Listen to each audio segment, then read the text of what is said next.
Hello everybody and welcome to today's tutorial. Today's tutorial is on how to make yourself sick. Just because the experts in the health field are unhealthy chubby wubbies doesn't mean they don't know what the fuck they're talking about. Avoid taking advice from fit, healthy, lean people who are getting the results you desire. Instead, listen to the butterballs who are telling you good things about your bad habits. Make sure you follow the Medical Association's Step 1 diet, even though you are literally guaranteed to get heart disease. Doctors always know best, even though it wasn't long ago they were advising pregnant women to smoke. Nutrient-dense foods like butter, egg yolks, whole raw milk, full-fat cheese, and liver are not villains, but foods that are the basis of good health and should be included as much as possible in our diets. Make sure you follow the standard food pyramid recommendations. Just ignore the fact that the animal food lobbies and the meat and dairy industry designed the food pyramid. Make sure you don't have any more than 2 to 4 pieces of fruit a day, because nature got it wrong, and diets created by the sick human ego got it right. Even though animal products have been proven to cause obesity, cancer, diabetes, heart disease, make sure you get your RDIs from these toxic foods versus healing plant foods.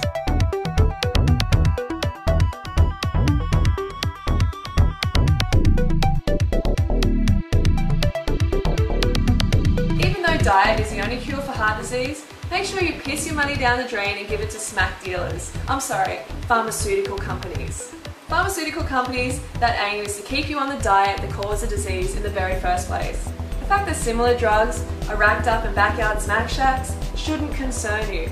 These are special. Just ignore the fact that these drugs are designed to slowly poison you and the rest of the population through exposure to toxic chemicals, heavy metals, and hormone-disrupting molecules and nerve toxins. Get on one of the most popular drugs out there, warfarin.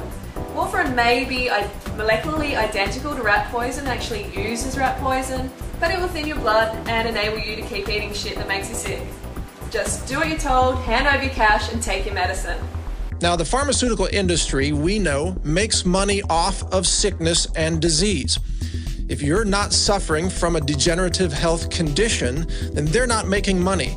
So it's in their interest to make sure that you stay sick. They ain't cure that because ain't no money in the cure. The money's in the medicine. That's how you get paid on the comeback. That's how a drug dealer makes his money on the comeback. That's all the government is, a bunch of motherfucking drug dealers. Who names these drugs? You know, it's like somebody's getting high at a Star Trek convention.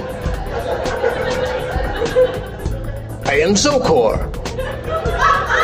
Celebrex may increase the chance of heart attack or stroke, which can lead to death.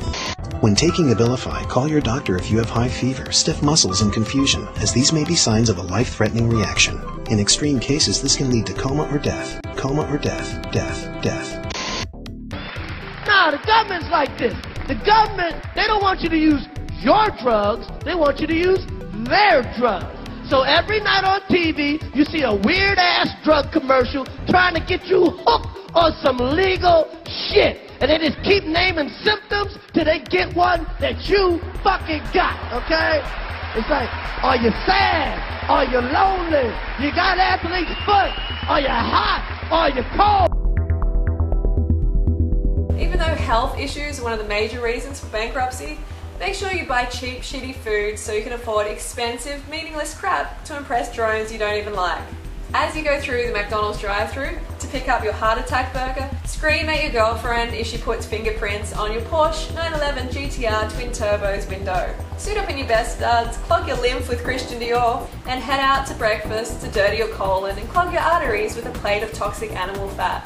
Make sure you join the army of the dumbed down, spending health, gaining wealth, so you can spend the next half of your life trying to regain your health by spending your wealth. Call people who are into being fit and healthy self-righteous extremist assholes. You're not weak-willed, they're just obsessed. It's easier and more fun to insult fit, healthy people rather than step up and join them. To justify keeping your bulbous buttocks glued to the couch, make sure you adopt a smoker's attitude of you gotta die of something.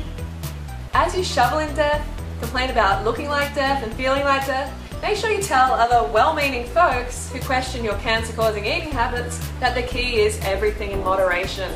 Luckily, crack comes under the everything category, so you can go to town and racking up smack. Just make sure you do it moderately.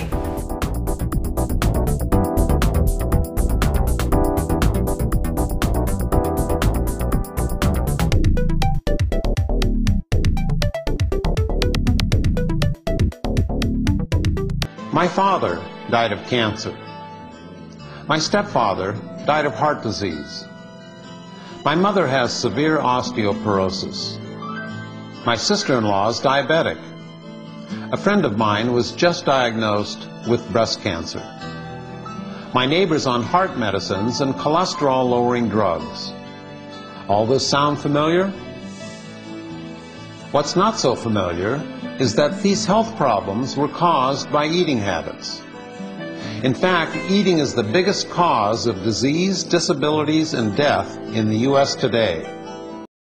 And if all else fails, blame your genetics. Okay, thank you for watching my tutorial. Make sure you tune in next week.